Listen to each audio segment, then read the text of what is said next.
बंगाल का विभाजन कब हुआ था? इसका आंसर होगा 20 जुलाई 1905 ईस्वी को।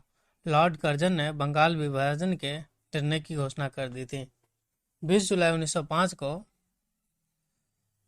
लॉर्ड कर्जन के द्वारा ऐसा घोषणा किया गया था, लेकिन 7 अगस्त 1905 को कलकत्ता के टाउन हॉल में एक ऐतिहासिक बैठक में स्वदेशी आंदोलन की विधिवत घोषणा कर दी गई थी। इसमें ऐतिहासिक बहिष्कार प्रस्ताव पारित किया गया था। इसी के बाद बंगाल के विभिन्न क्षेत्रों में भंग विरोधी आंदोलन औपचारिक रूप से एकजुट होकर प्रारंभ हो गया था। इसी तरीके से 16 अक्टूबर 1905 को बंगाल विभाजन प्रभावी हो गया।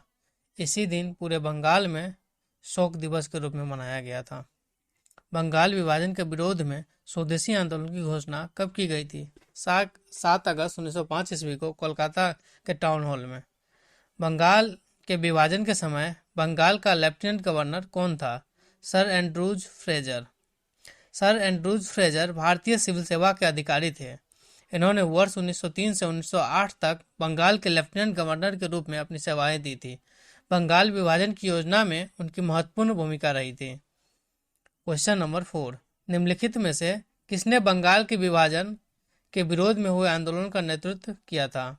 इसका आंसर होगा, जो बंगाल के विभाजन के विरोध में हुए प्रारंभिक आंदोलन का नेतृत्व सुरेंद्र नाथ बनर्जी ने किया था। क्वेश्चन नंबर 5, बंगाल विभाजन के विरोध में पूरे बंगाल में शोक दिवस कब मनाया गया था? इसका आंसर होगा 16 अक्टूबर 1905 को पूरे बंगाल में शोक दिवस के रूप में मनाया गया था। क्वेश्चन नंबर 6, निम्नलिखित में से कौन स्वदेशी आंदोलन का आलोचक था एवं पूर्व तथा पश्चात के मध्य में बेहतर संबंध का समर्थक था? रविन्द्रनाथ टैगोर। क्वेश्चन नंबर 7, बंगाल में ब्रिटेन की वस्तुओं के बहिष्कार का सुझाव सर्वप्रथम किसने दिया था? इसका आंसर होगा, बंगाल में ब्रिटेन की वस्तुओं के बहिष्कार का सुझाव सर्वप्रथम बांग्ला पत्रिका संजीवनी के संपादक कृष्ण कुमार मित्र ने अपने पत्रिका के में दिया था, जो कि 13 जुलाई 1950 के अंक में प्रकाशित किया था। क्वेश्चन नंबर 8, बंगाल का विभाजन क्यों किया गया था? क्योंकि बंगाल राष्ट्रवाद की वृद्धि को दुर्बल करने के लिए, क्योंकि यहाँ पर ऊपरी तौर पर यदि ब्रिटिश सरकार ने इसका उद्देश्य प्रशासनिक सुविधा बताया था, परंतु वास्तव में बंगाल विभाजन मुख्यतः बंगाली राष्ट्रवाद की बुद्धि को दुर्बल करने के लिए किया गया था। बंगाली आबादी का बंटवारा करना था, ऐसे केंद्र को समाप्त करना था जहां से बंगाल एवं पूरे देश में कांग्रेस पार्टी का संचालन होता था, और इस तरह से साजिश रची जाती थी। तो बंगाल में ही तरह तरह के राष्ट्र विरोध, जो कि भारत को आज़ाद कराने के लिए जितने भी तरह के संगठन थे, वो प्रभावी रूप से बंगाल में सर्वप्रथम स्टार्ट हुई थी। क्वेश्चन नंबर 9, किस अधिवेशन में स्वराज की मांग रखा गया था? 1906 ईस्वी के कांग्रेस के कोलकाता अधिवेशन में बंग भंग से व्यवस्थित अधिवेशन की अध्यक्षता कर रहे थे दादा भाई नौरोजी ने सर्वप्रथम स्वराज की मांग रखी थी। किस अधिवेशन में कांग्रेस विभाजित हो गए थे? सूरत अधिवेशन, जो कि 1907 में हुआ था। इसमें कांग्रेस दो गुट में बट गए थे, एक गरम दल और दूसरे नरम दल, जो कि स्वदेशी आंदोलन को चलाने के तरीकों को लेकर कांग्रेस गरम दल और नरम दल में बट गए थे। सूरत अधिवेशन की अध्यक्षता किसने किया था? रास बिहारी बोस ने। क्वेश्चन नंबर 12, स्वदेशी और बहिष्कार पहली बार किस घटना के दौरान संघर्ष की विधि के रूप में अपनाए गए थे? बंगाल विभाजन के विरोध में।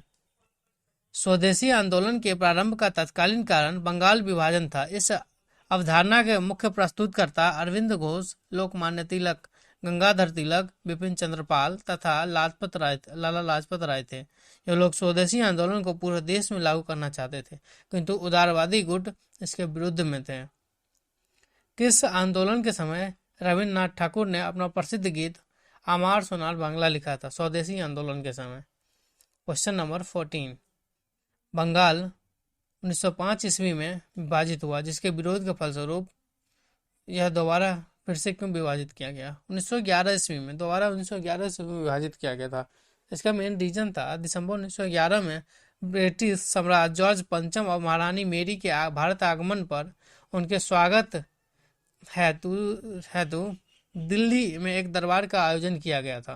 जब दिल्ली दरबार में 12 दिसंबर 1911 को सम्राट ने बंगाल विभाजन को रद्द घोषित किया तथा साथ ही कोलकाता की जगह दिल्ली को भारत की नई राजधानी बनाई जाने की घोषणा की गई। घोषणा के अनुरूप बंगाल को एक नए प्रांत के रूप में पुनर्गठित किया गया। उड़ीसा तथा बिहार को अलग कर दिया गया। असम को एक नया प्रांत बनाया गया। इस तरह से विभाजन को पूरी तरह किया गया। इसमें कहीं कहीं पर क्वेश्चन दिया हुआ रहता है, जो भारत का राजधानी कलकत्ता से दिल्ली कब हस्तांतरित हुआ, तो इसका कहीं पे आंसर 1911 तो कहीं पे 1912 होता है। हस्तांतरित 1911 में किया गया था, लेकिन इसका जो 1912 में इसको लागू किया गया था ऑफिशियली रूप से। क्वेश्चन नंबर 15, निम्नलिखित में से किस ने स्वदेशी आंदोलन का नेतृत्व दिल्ली में किया था? सैयद हैदर राजा ने।